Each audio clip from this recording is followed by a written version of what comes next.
Hello friends, నేనైతే ఇక్కడ టమాటా కూరను రెడీ చేయడానికి అన్నీ కట్ చేసుకొని రెడీగా పెట్టాను. ఈ టమాటాలని నేను ఊరి దగ్గర నుంచి మా అత్తయ్య వాళ్ళ చెట్టుకున్న టమాటాలను అయితే కోసుకొని వచ్చానండి.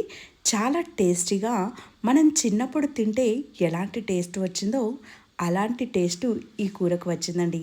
చాలా బాగుందండి. ఇప్పుడైతే అలాంటి టమాటాలు దొరకటం లేదు, మనం తినడం కూడా లేదు.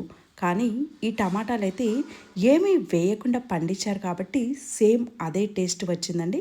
మొదటగా కొద్దిగా ఆయిల్ వేసుకొని ఆవాలు, జీలకర్ర మరియు ఆనియన్స్, పచ్చిమిర్చి మరియు కరివేపాకు, కొద్దిగా పసుపును కూడా యాడ్ చేసుకోవాలి. అవి బాగా వేగిన తర్వాత టమాటా ముక్కలను కూడా వేసి బాగా మగ్గిన తర్వాత దాంట్లో టేస్ట్కి సరిపడా సాల్టు, కొద్దిగా కారంను కూడా యాడ్ చేసుకోవాలి. తర్వాత ఇక కూర అయితే రెడీ అయిపోయింది. ఇప్పుడు కొద్దిగా కొత్తిమీరను వేసుకొని మనము సర్వ్ చేసుకుంటే ఎంతో టేస్టీ అయిన టమాటా కూర అయితే రెడీ అయిపోయింది. ఇక చూడండి, ఎంతో టేస్టీగా ఉందండి.